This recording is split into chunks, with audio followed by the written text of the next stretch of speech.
Hello, welcome to one of the last lectures of English 1060 Online. This week we're going to focus on business research, trying to apply what you've learned through this class in your 1050 into any kind of major writing that you'll do for jobs. Now, we'll begin just kind of going over kind of important basic context for the market today. So let's look at the reality right now. Now, this is coming from 2010, and I'll have an updated version once the Bureau of Census finishes its mid point this year. But this is a very kind of startling statistic. So look at this graph here. This is college degree match, and this is kind of a very unhopeful in a way reality. 62% of all college graduates, and we're talking about four-year institutions, and we're talking about Ivy League to a very small school such as ours. Every college student who managed to graduate and find a job, only 62% of those jobs require a college degree. So that's nearly half, and especially if people are dealing with a lot of, loans and things, that's very discouraging. Probably the most discouraging statistic is this one. Of those 62% who have jobs that require a college degree, only 27% actually are in a job that they've worked for in college. So only about a quarter of all college, and not of all college graduates, only a quarter of that 62% who are working in jobs that require a college degree are actually working in their specific field that they studied for. So it's a very discouraging statistic, and I guarantee you when the Bureau comes out with the 2015, these graphs are going to even be smaller. I guarantee you it's going to be closer to 25%, and that 62% is going to be closer to 57, because of what I've been seeing in other studies. So this is the reality. And this is another thing of why are we really in college, right? And I think this kind of looks at a very important introspection moment where why are we looking at college? One important factor though is this statistic here, and when we look at this graph, this is the unemployment rate since 2002. If you look at the spikes, look at the people who are most affected by the recession and by what we've learned and what corporations learned from the recession. High school diplomas. People with less than a high school diploma degree are suffering huge, right, during this recession. People with just a high school degree, enormous spike. We're talking about a 6% spike, right? But look at the people who have bachelor's degrees.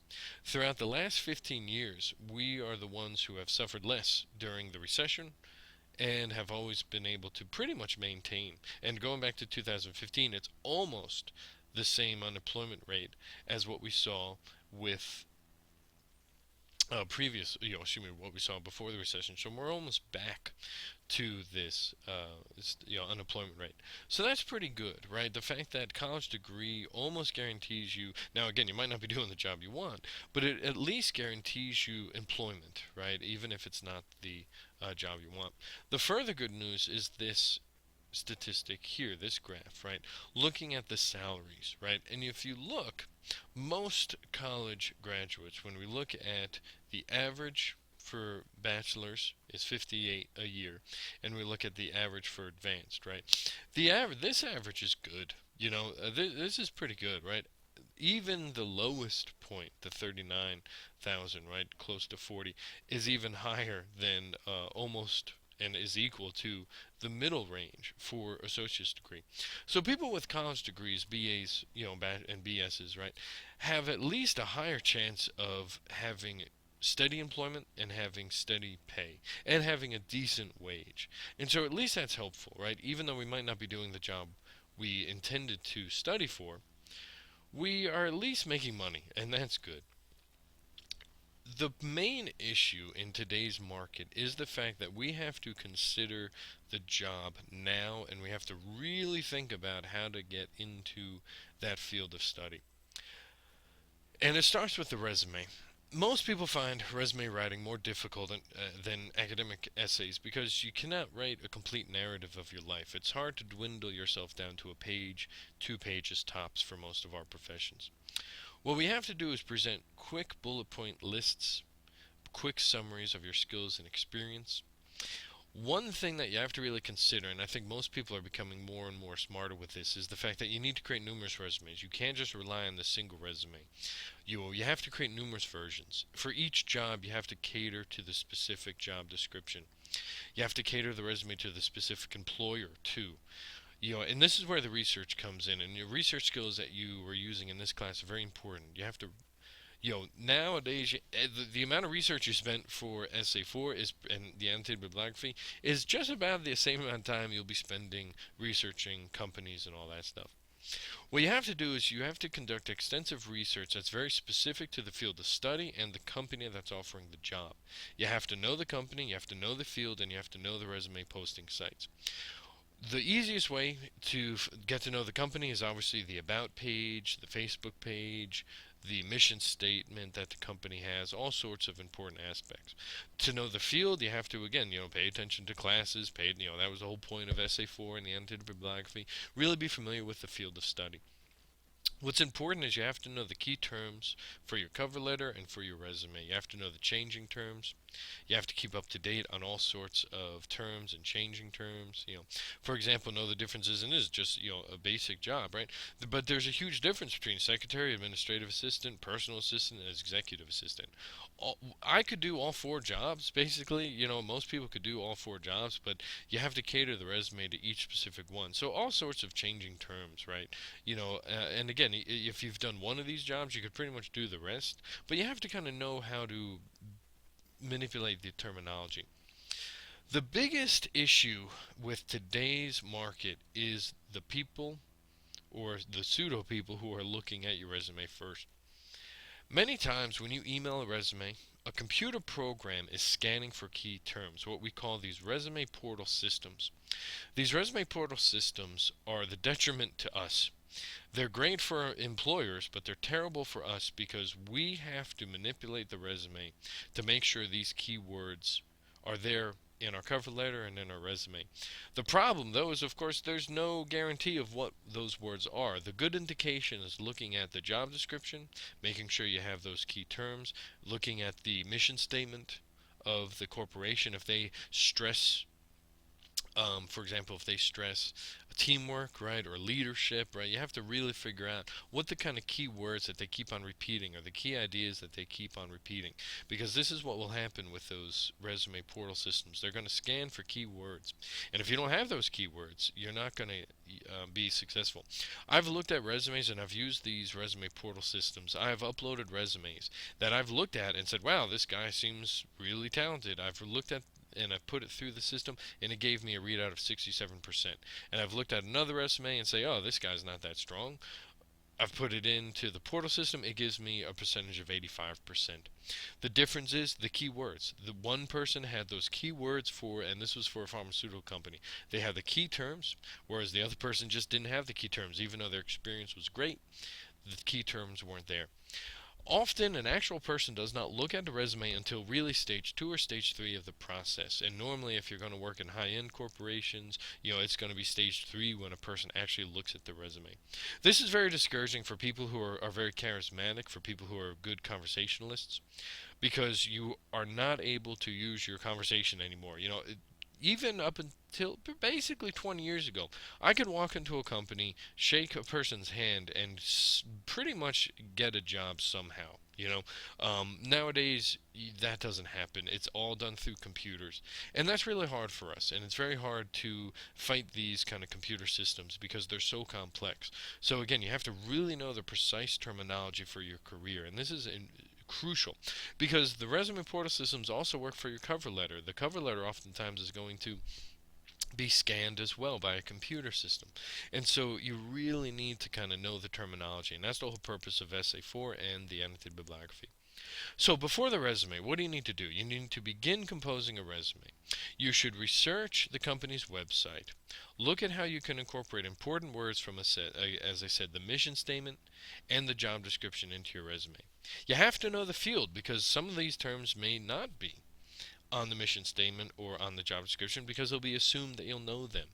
And so you have to note the average salary, the important responsibilities, the general expectations of any position, right? And especially the position you're going to apply for. The great thing, though, about the internet is all this information is available, right, through job sites, through all sorts of things, right? And this is what's very important about the web. You want to join LinkedIn if you're not already on there. You have to really show yourself that you're capable of navigating these professional sites. You want to check out Monster, Career Builder, Indeed. These are very crucial resume posting sites. Almost every profession has a particular networking site and professional database. Find out what they are. And again, your professors will know, people in the field will know. A lot of times, LinkedIn is a good starting point where you could join with other professionals in your field. They'll have specific chatting rooms and chat sessions and networking sessions for your particular major so you could meet people in your field to help you out, to figure out where you should go and what kind of databases are available. And again, you have to use them. You have to take an active role. You also want to consider having a web presence. If you don't have a web presence, it's crucial that you have something beyond Facebook. You need to have something that shows you as a professional. So if that might be a personal website, that might be a blog, that might something that showcases your career interests, philosophies, experiences. It might be even be just a YouTube page, right, of just, instructional videos, something that shows that you're a professional on the web. And this is kind of crucial to make sure that you have a presence. And a simple thing is Google your name, right? See what happens, right? If you don't come up, right, you need to change that. You need to have that web presence, and that's very important. Even if you're like the second, thing that comes up, right, you still want to have that. And so, again, beyond the resume, you need to really think about, again, how you are a professional. So, while you're on the job market, you have to remember how everything looks. So, you have to consider this. What's your voicemail like? I'm a huge jokester. I love being humorous, but man, when I'm on the job market, my voicemail is, hello, this is Dr. Bernson, blah, blah, blah, blah, blah, right? You have to be that. You have to consider your email address. Now, this is good since you have your school's email, right? But when you don't anymore, when you don't have that Brave mail, make sure you have a good professional email. One of the worst emails I've ever came across, and this person did not realize because she just wasn't thinking, was Star Princess 69. This person was trying to get corporate jobs, and her resume was great, but her email was Star Princess 69. She was, of course, born in 69, but didn't think about the ramifications of the number.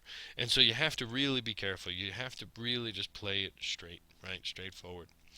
When you type your name in, again, the search engine, what appears? And that's very important, right? If you are not the first person, or if you aren't at least close to the top, you really want to think about this, right? You also want to think about what your Facebook page or blog reveal about you. These two pages are, very important, especially if you're in education, because this person, Matthew Malinsky, was fired for this Facebook page because of the photos, obviously, but because he was also friends with his high school students. And so this, and again, same thing with the woman beneath.